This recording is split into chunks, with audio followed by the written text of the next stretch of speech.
of CID officers stormed in his office, in his chambers, and they identified themselves. They wanted to do a search. He allowed them to do a search.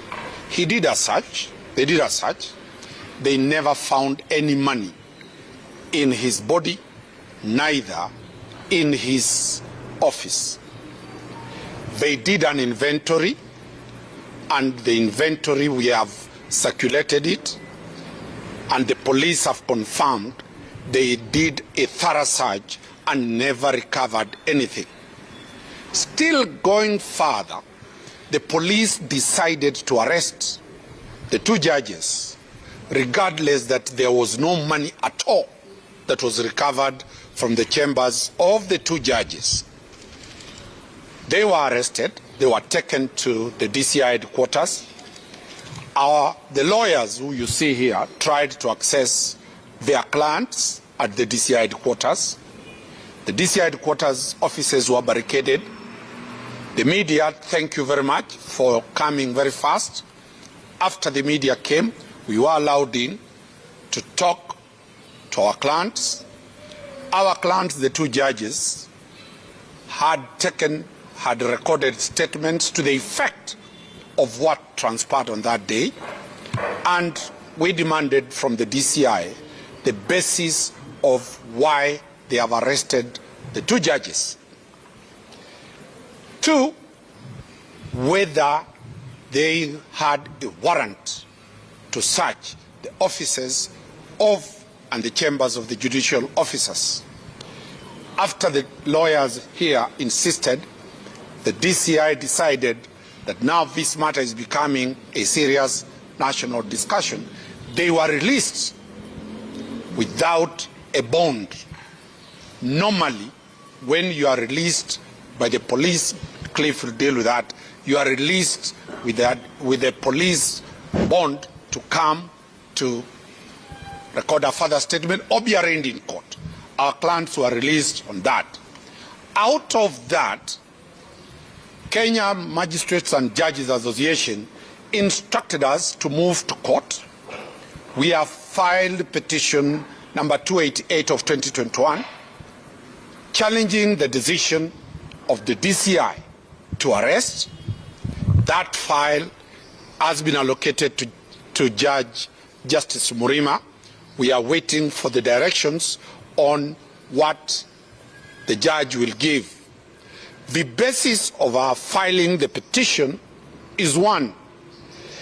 In the decided case of Justice, the Deputy Chief Justice, Mwilu, the judges were very categorical that when an issue arises touching on judges of the High Court or judges of any superior court, that matter should first be dealt with the JSC before the police decide to arrest. But still, the judges were arrested. This is not the first arrest by the DCI of judicial officers. Justice Ole Kantai was arrested on flimsy grounds, taken to the DCI. To date, he has never been charged. The actions of the DCI was aimed, one, to embarrass the judges, to humiliate the judges. Remember, Justice Mchelule was the judge and a commissioner of the JSC, and since the Chief Justice Maraga took position as the CJ, the state has always believed that Chief Justice Mchelule is a reason as to why Justice Maraga became the CJ. Two, Justice Mchelule has not been appointed to go to the Supreme Court. One, Justice Odunga was not promoted. Justice Professor Ngugi was not promoted. Now this is the third attack on the 6 remaining members that were not appointed. So the state, having sworn to revisit on the judiciary, this to us and to the members who have instructed us is an attack on the independence of the judiciary, is an affront on the rule of law, is a total derogation of the constitutional and international conventions on the safeguards of the independence of the judiciary. That is the reason as to why we have gone to court, and we are seeking that the court stops any further action. The DPP himself, in his official Twitter, has said he was not involved. The office of the DPP was not involved.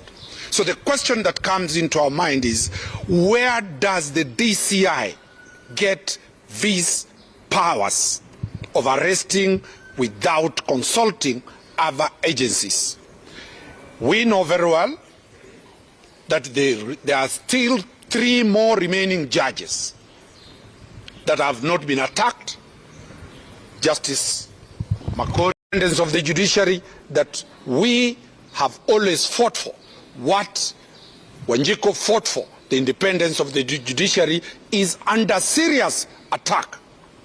Are judges going to decide their cases based on what the state wants, or are judges going to pass their judgments based on the evidence and facts that are there? Why could the judges be arrested and there was no evidence? There was no evidence. The money that was alleged to have been there, the judges have not been furnished with who is the complainant, which case that was supposed to have the money being transacted. The 5 million that is alleged to have been given, who received the money and where is that money?